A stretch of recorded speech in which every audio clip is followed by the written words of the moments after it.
So now what you do, the Greek gift, you sacrifice the bishop, okay, putting the king in check. The only thing that can take it is the king. The king can either take or move. If they move, you can then escape and the king's exposed anyway and you got away with your bishop. So usually the king takes. Then your Trojan horse jumps in, putting your king in check again.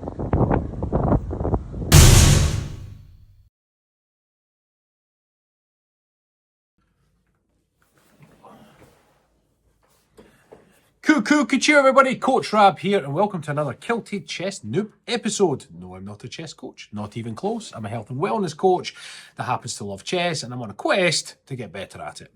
Today's episode is about the Greek gift. So beware the Greeks offering gifts or whatever the saying is. So on my journey to improve play, I've been going down lots of different avenues, doing more puzzles, learning openings, studying tactics, endgames, all that stuff.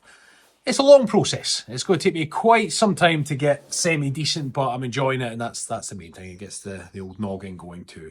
I started off knowing a few openings, and recently I've been branching out into different openings. And where one of those openings, for example, was the Alapin Sicilian, which is a counter to somebody playing black playing Sicilian.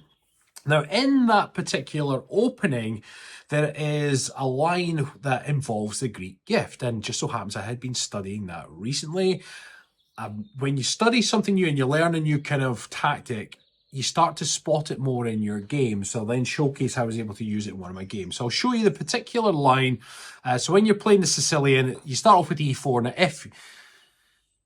normally with my white openings, I either use the Vienna or I sometimes recently been using the Ponziani, but on this particular line, which is in the Alapin, they play the C5, which then leads into the Sicilian. So the counter to that is the Alapin Sicilian.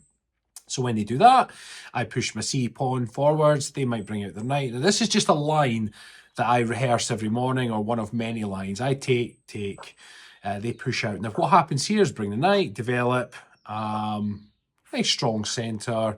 They attack through. I defend with the knight. Again, this is just a drilled line. This is not from a game as such. But what it does in this moment here, when your opponent brings out the knight like that, what I've learned to do is whenever my opponent plays a move, I've got this thing drilled into my head is, why did they make that move? Is there any threats, right? And from that position there, everything's pretty much covered. My two pawns are covered here in the centre. Okay, this knight is covered by this pawn. Yes, it's pinned to the king, but at the moment, I'm not really concerned. And a lot of his no opponent, pieces are blocked in. But what is, that knight move is setting up them castling.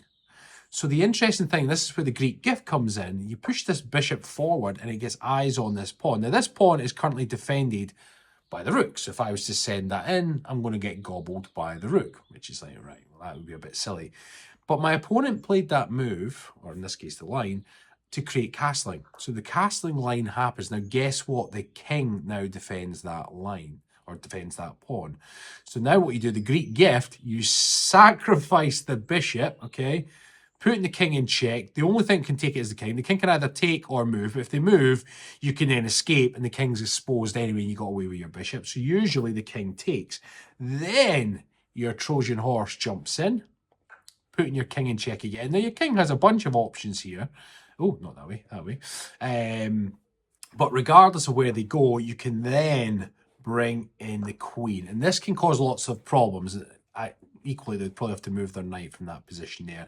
If they don't, you would get checkmate on the next move. If they do move their knight, it gives them a move square. You'd put them in check. They'd probably have to defend with this knight or move, so on. Anyway, bottom line. So you put them in check first of all here. I can just play that move, aren't I? So they would probably have to move their rook. I'd probably put them in check. You'd have to run. I'd probably put them in check again. Probably block with the knight. Check again, run, and I would probably castle. And then they've got serious problems in this corner.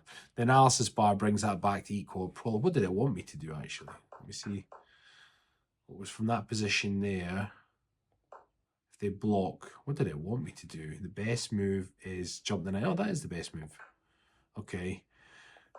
Block. And then what's the... Do we take... Oh, it wants me to take there. Ah, fair enough. You can take there. Fair enough. Bottom line is that is a line that I've been practicing, rehearsing in the Greek gift. So it's sacrificing your bishop, exposes their king, you jump in with the knight, and then you get across there to get the queen. Now, it's really important that when you're setting this up, a couple of things have to be present. The pieces need to be in the right place, but also your opponent's pieces, their counterplay, queens, bishops are all blocked. They don't have eyes on you, because otherwise that can become a problem. And also your queen needs to be able to get across this rank. Now, of course, it couldn't initially, but once the knight had moved, I then had eyes across and come across. So in this game, I was a big long waffly again. I'm not a chess coach, I'm just showing what I've been learning. So I was in this game, and I'll take you through it. So this was part of our tournament play. We set up a little tournament in the chess club, which has been really, really good. Playing a bunch of different games, and I was just playing around with different openings. With this one, I made up in my head, I was like, if I can, I'm going to try and play my Ponziani rather than Vienna, because I'm quite well versed in Vienna, and beyond Ponziani is one I've been learning. So like, I'll see how we go on. It's quite a fun opening to play, and they do say if you're ever going to get bored with chess, not that I'm bored at the moment, but learn a new opening, do something different. So for the Ponziani, you play the e4 pawn, and my opponent brought the knight out. Now, typically, with the Ponziani, I would then bring my knight and so on forth to play, which I did. Normally, that's in counter to them also playing e4. Oh, can't do this. E4. But the way it worked out is my opponent played e4 in a different order. So the lines that I'd rehearsed for the Ponziani was pawn, their pawn match, my knight, their knight. But sometimes you have to recognise with openings that you can still get the same position, even if things aren't played in the same order. Next part of the Ponziani is you push the c pawn, and depending on what they do, to prime the d pawn coming through to have a big centre. Assuming your opponent allows you to do that, they brought the knight out. So I brought the big centre. Now, there's different variations, because from this position here, there's a bunch of things your opponent can do. They can take with that pawn, and if they do take with the pawn, you then push with yours to put pressure on knight. They can take with this knight, and if they do, you push this pawn. And obviously, if they took with this knight, you would have to take, and it'd be a whole big take fest. But the bottom line is, there's a bunch of lines that you learn with openings, and you've got to be familiar with them all so that you don't get shocked at anything too strange. So in the game, my opponent took, naturally, so then I pushed the pawn. And it gives you tempo. It's called tempo when you forces your opponent to like, oh, where am I going to move my knight? So he hopped his knight across. Now, the next line, this is all stuff that I drill.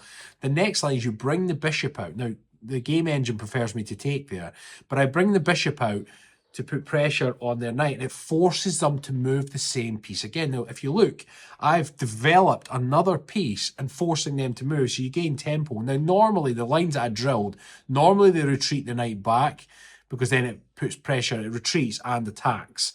And then I would pull the bishop back, and then I would probably castle in the next move if I'm allowed to. My opponent made a small boo-boo, they jumped into here. Now, this happens, especially with knights. It happens both on offense and defense, because they work in an L and the kind of level that we're playing at. You see things, you're under attack, oh, better move, and you forget that there is eyes on. So naturally, I gobbled up, which was effectively a free knight. And why that was awesome was it also developed another piece. Now, remember I think I'd mentioned this in the last video, the video before, the fundamentals of an opening is CDC. Get the centre if you can with pawns, claim the centre, develop your pieces, and castle. So I was able to gobble that knight and develop a piece at the same time. So it was like a double whammy. So I managed to get that in there. My opponent took, so I then recaptured with the knight, again developing another piece. That my opponent brought out and pinned said knight. I can't remember what I did here. Oh, I decided that I had enough tempo, enough pieces developed. I thought, rather than just castling straight away, I will chase the bishop out. And it was going to ask a question. It was either going to force that bishop to move, or, as it happened in the game, they took my knight, so I recaptured. So I end up in this position here. And this was where I started to spot the Greek gift. If you look at where my opponent is, they are clearly ready to castle. They've lost a piece. They're probably thinking, get the king to safety. Now, I didn't quite have the setup or the perfect setup for the Greek gift, because this is not that set lines that gear into that. But at the same time, it's one of those things where when you've learned how to do something new, you can start spotting for potentials. So my opponent did castle, so I pulled the bishop back because my knight was primed, the queen was primed, this bishop was stuck. So I was like, oh, this could be possible. And I wasn't worried too much about my knight coming up, because although the queen had eyes on it, I had protection from the bishop. So As it turns out, I felt like I could get away with that. My opponent brought the queen into the game, but the queen was covering, for me, the same amount of squares anyway. It was still covering this line. It didn't change anything for me, so I thought, I will go for it. So I launched in. So the game review loves it. It says it's a brilliant move. So a bit of the Greek gift. Again, my opponent did have a few different variations, things they could do here. They naturally took. So in came the Trojan horse. Boom, in check again. Now, it was interesting because when I was looking at this, there was a couple of options that could have happened here. And I was kind of doing all the different variables accordingly. So in the game, my opponent ran. Now, again, you could have ran back the way, and if they did, they were going to be in hot water. They could have ran down the way. If they'd come down the way, I was then going to get some sort of discover check, and I was just trying to work out which best way to move my knight to get the discover check. As such, then the king moved forward. So then I thought, it's not quite your classic Greek gift, but I thought if I can bring the queen here and put them in check again, because this was all protected, so put them in check there. Again, I analysed there was 3. Now, this was on a daily game, so there was like a 3-day move timer. So I was able to sit and look at all the potentials. And I came up with, there was 3 moves. 2 of them were going to lead to checkmate. I was hand on heart. And the 2 that were going to lead to checkmate was if he ran, now let me get this right. There was there and there. Those were the 2 moves that would lead to checkmate.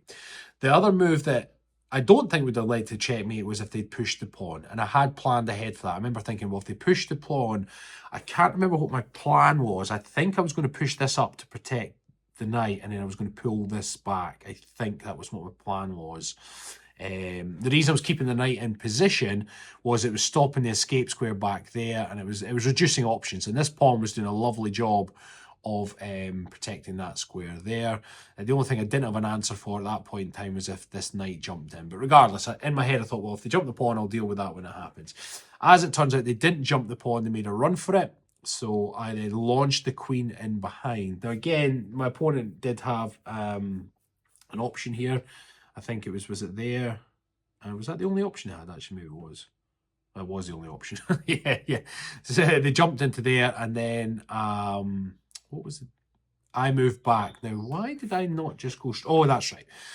This is where the options came in. So when they went in there to hide, now I couldn't just go straight down for the check. I'd already worked this out because then they would just gobble my bishop and they got an escape. That's why I still needed to protect the knight and keep eyes on. So I pulled the bishop back. Now I deliberately did back to there so that it stopped, unpinned.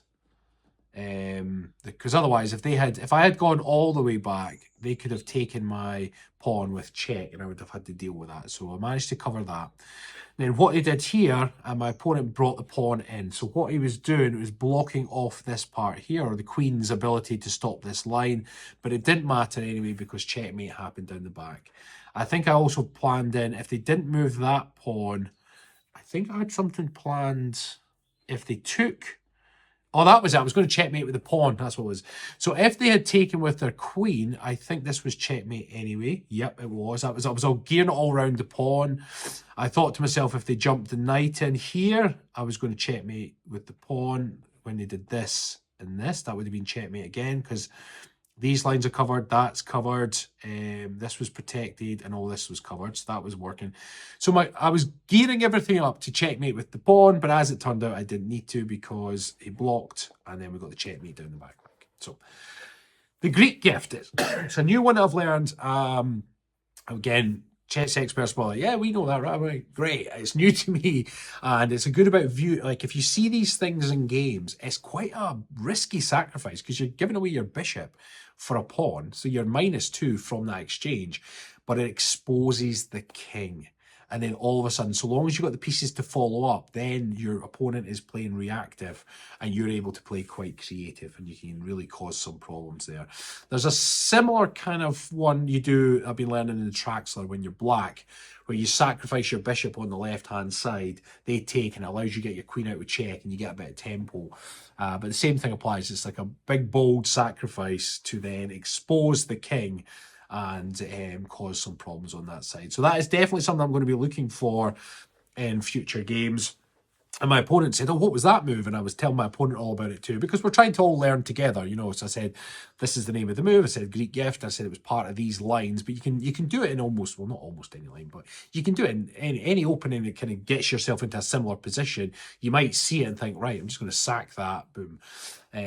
So there we are. So the Greek gift, beware the Greeks when bearing gifts, I think is the official term.